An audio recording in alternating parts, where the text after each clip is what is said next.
Good evening, fight fans. Lime Time MMA here, and welcome to my predictions for UFC 319 Dricus du Plessis vs Khamzat Chimaev. This event is taking place in Chicago, Illinois at the United Center. There's also 15 fights on this card. I think there's 6 main, and then there must be 9 prelims. Yeah, because 2 just got added recently.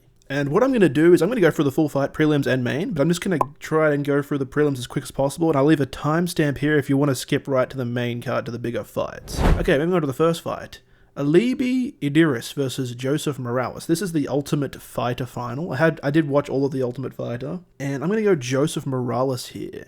He's more well-rounded, and he was in the UFC. He went 1-2 in the UFC, and he actually got a performance bonus on his first fight, so it's kind of surprising he got even cut. So I don't think he's lost very much at all on the regional circuit. Whereas Alibi, he's only ever fought in like a Kazakh org and on the Ultimate Fighter, and I really think the Ultimate Fighter, especially the other flyweights besides these two, were pretty low level. So I think we've just seen a lot more of Joseph Morales. He seems a bit more well-rounded. He has better wrestling than Alibi. But Alibi is a dangerous striker, but it is flyweight, so yeah, I think Morales has the advantage here.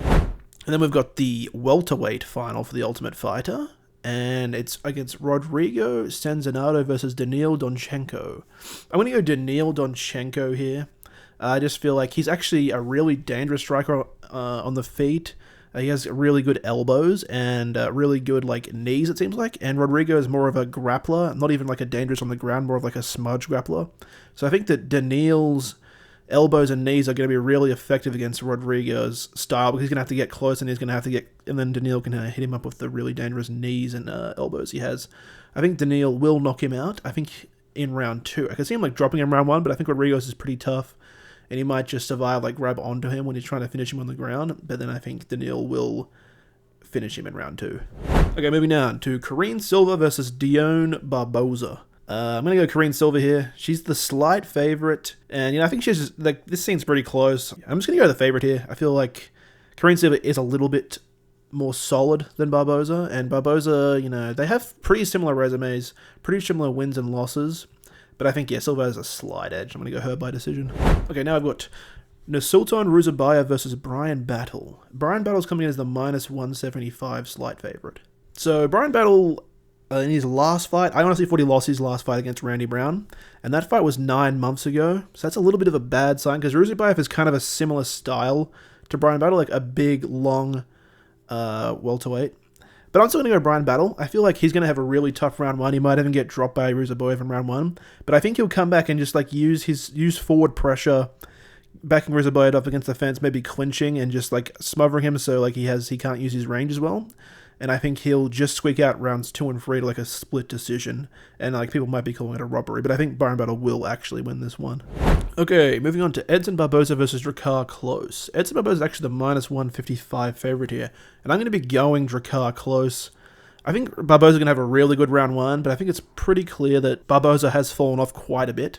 And also, he's back up at lightweight now, which, you could say it's a better sign, because, he might be less drained from the weight cut, but, he hasn't fought in a year, and his last contest against Lauren Murphy, he took a lot of fucking damage, and yeah, I feel like Drakkar Klose is a bit more well-rounded. He'll be able to mix it up, and I think Edson Barboza will win round 1 for sure, using his, typical Edson Barboza style, long-rangey strikes, maybe hitting with some nasty kicks. Could you see him, dropping Drakkar Klose or something? I think he'll have a really dominant round 1, but then he'll be visibly gassed at the start of round 2, and I think Drakkar Klose will just get the forward pressure going, similar to Bryan Battle, and just maybe get him against the fans, clinch him, throw in some elbows on the release, just take him down, and just really dogfight him in close fighting.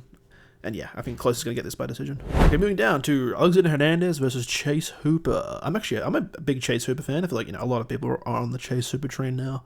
I think this is actually a pretty close fight. Hooper's actually a pretty heavy favorite, but I think Alexander Hernandez is decent. I think he's a little bit cleaner on the feet than Hooper, sorry. And I think he might even be faster than Hooper on the feet. But I do think Hooper has heavier hands, and his grappling is just another level to Hernandez. And, in the Chase Hooper versus Vyacheslav Borshev fight, he dropped Borshev straight away. And Borshev's a better striker than Hernandez. So, yeah, I think Chase Hooper will maybe have a tough start of round 1, but then he'll, maybe drop Hernandez. Or he'll get him against the fence and take him down. Yeah, I think Chase Hooper will win 2 out of 3 rounds for sure to a decision.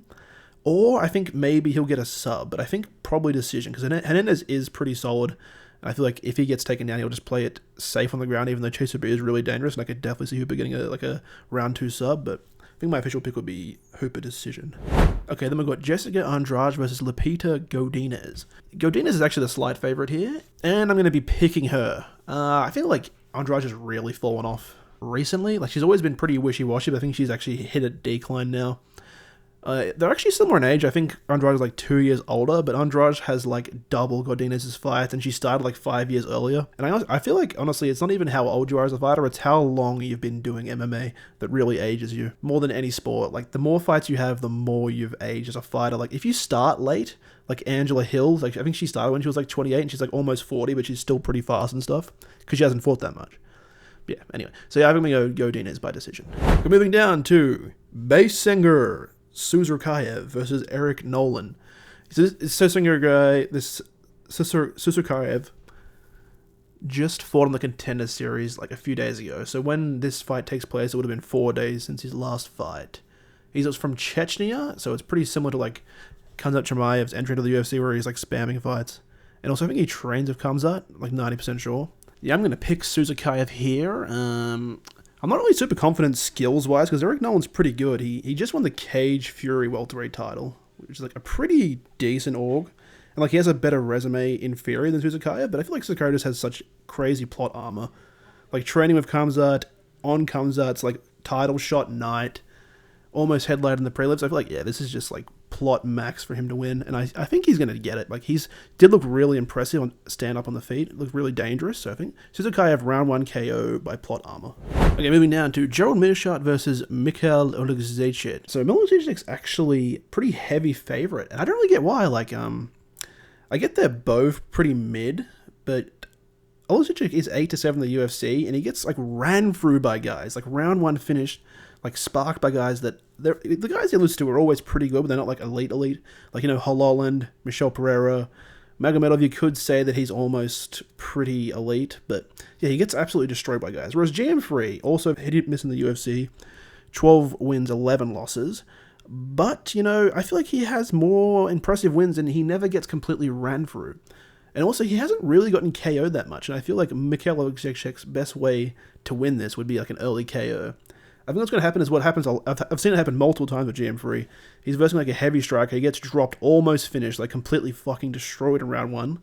Like, you'd think he's going to get finished round 2, and then he just gets like a fluky as fuck looking sub. But he's done it multiple times, and I think he's going to do it again. GM3 classic round 2 sub here after getting completely almost finished in round 1. Bobby Green versus Diego Ferreira.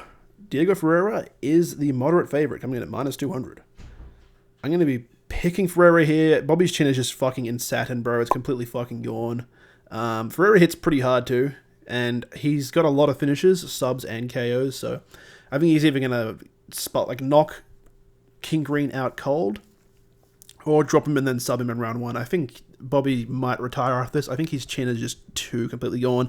He's like Chuck Liddell, but not even like big, so he has an even worse chin at this point. Like, he's basically like a really small Chuck Liddell that fights with his hands down by his waist and puts his chin up in the air. So, yeah, I think King Green is fucking cooked, bro. I can see him getting cut or retiring after this. Okay, moving down to Tim Elliott versus Kai Asakura. Holy fuck, there's a lot of cards. There's a lot of fights on this card. So Kai Asakura is coming in as the -285 moderate favorite. Asakura is 7 years younger than the 38-year-old flyweight Tim Elliott. It's a little bit crazy. That's kind of like, that must be one of the oldest flyweights of all time, right? Elliott's 9-11 in the UFC, so not a good record. However, I do think, despite his like beyond journeyman, just basically shit, not even journeyman, just shit record, he's a pretty crafty vet, and you know, he's beat some legit guys, and you know, he never really gets completely ran through. Also, he's never been KO'd in the UFC in his entire career. He has got KO'd once, I think, in the regional scene, like at the start of his career, but never in the UFC, and he has like a million fights in the UFC. And Kai Asakura doesn't have barely any submissions. I think he has like 2 submissions, but they're both like not even in Ryzen or whatever, or UFC. They're just like shit orgs in Japan, so it doesn't really count. So I think that Tim Elliott will be crafty enough to not get finished, but I think he's going to lose all 3 rounds. to a unanimous decision for Kai Asakura. Okay, moving down. Jaron Cannonier versus Michael Page. MVP. Michael Page, slight favourite coming in, and I'm going to go Page here. I think to beat Page, you need to have at least above average grappling, and have a kind of a grappling / actual MMA style, or have like one-shot power, and just hope to catch him on an entry. And I think Cannonier doesn't have either of those. He has some grappling, he's shown some grappling, but his whole career he's pretty much just like a really low footwork, kind of like plotty striker that just doesn't really move, but just kind of has pretty slick head movement in the pocket and stuff like that. But he's not really good at footwork. So I feel like this is I do not see how Jaron Cannonier wins here. I'd be very surprised if MVP does not just do a classic MVP, karate stance, just entry with no punishment and gets out too quick. I do think that Jaron Cannonier kind of has too good of a chin for MVP. Like, MVP does not have that much power. And I could see MVP dropping him, and then similar to like the Nasadino Marvov fight that Cannonier, where it's like he drops him and Cannonier is recovering, but the ref just stops it too early. Because I feel like he will get dropped at some point, Jaron Cannonier, but Jaron Cannonier has crazy recoverability, and I feel like he's going to be fine, but maybe the ref will just be like, oh fuck, this guy looks fucked up, and then stop it, but I doubt it. So I think I'm picking MVP by decision. Okay, moving down to Jeff Neal versus Carlos Prates. I think this fight's going to be disappointing to a lot of people. I think people are coming in thinking, oh, these guys are going to sling it out round one and someone's getting knocked out. But I don't think so. Especially because I've seen some interviews of Carlos Prates, and he seems to have taken I wouldn't say he took the Ian Gary fight hard, but I think he learned from it, and he really hated losing, and he's not going to risk a lot here. I feel like these guys are both kind of similar, like they're both hard hitters, but Carlos Prates is just has like way better footwork, way better kicks, and way better range management, and also he's a little bit rangier, like a little bit longer. So I think he's going to have like kind of like an Izzy / Ian Gary style, and just like, kickbox max and run around like leg kicking, not really commit to strikes, just because they're both really heavy hitters, and I feel like Carlos Prates is not going to take many risks here because he doesn't want to lose. I feel like Neal will almost have like a Chris Curtis ass fight here and like get pissed off because Carlos Prates isn't committing when he thought he's going to. Yeah, I think Prates is going to win every round here just by playing the rangy kickboxing fight style. Okay, moving to the co-main event. It says on Topology this is a 3-round co-main, by the way, not 5. Lerone Murphy versus Aaron Pico. Aaron Pico is the slight favorite here, but I'm going Lerone Murphy, bruv. Fucking Glasgow. I'm from Birmingham. Fucking... yeah, so I'm going to go Lerone Murphy here. I did watch some Aaron Pico fights. Like, I had to watch them on YouTube because fucking Bellator's not on Fight Pass. But he looks pretty good. But when I was watching a lot of stuff I was like, is this going to work on a UFC quality fighter, though? Because he just throws pretty heavy stuff with absolutely zero setup. Like, I think like one of his most famous KOs, he just like slings like a massive fucking uppercut to the body. And like with absolutely no setup. I'm like, would that work against Lerone Murphy? I don't think so. I think Lerone Murphy would see that coming and avoid it. Like, or he'd counter, or he just wouldn't be in that situation. I feel like a lot of Aaron Pico's fight style, on the feet at least, is not going to work as well as it did in Bellator. So yeah, I think Lerone Murphy's just going to show levels here. I think this is going to be a really fucking boring Lerone Murphy fight, like similar to the fucking Falmer fight. What's his name? Josh Emmett.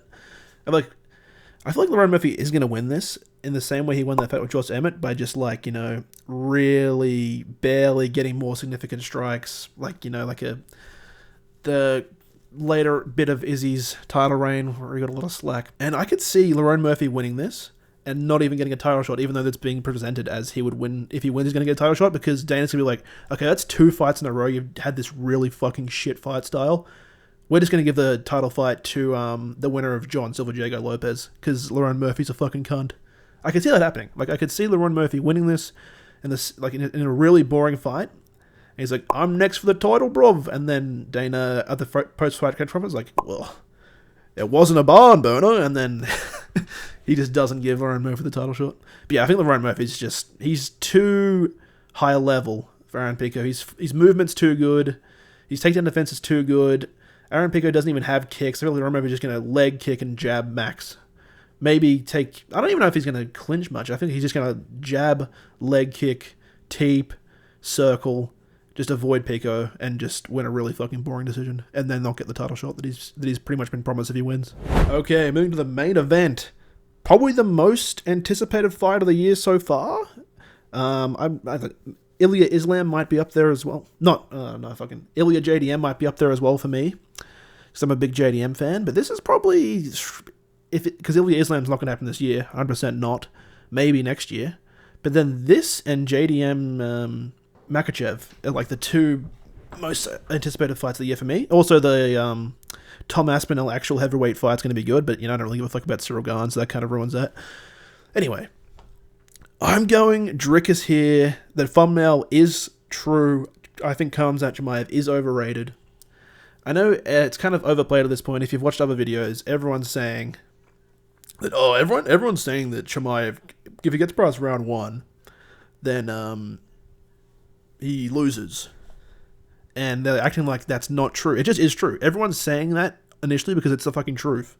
I think if Whittaker's jaw wasn't completely fucked, Whittaker would have got past round 1 and he would have ended up beating Chimaev. I'm just going to say it. If Whittaker's jaw was not fucked, he would not have tapped the face crank. Because, a lot of it I don't think Khamzat's so insanely strong that a normal fighter would just have the jaw broken like in 3 seconds like that. That wouldn't happen. That only happened because Whittaker's jaw was already fucked.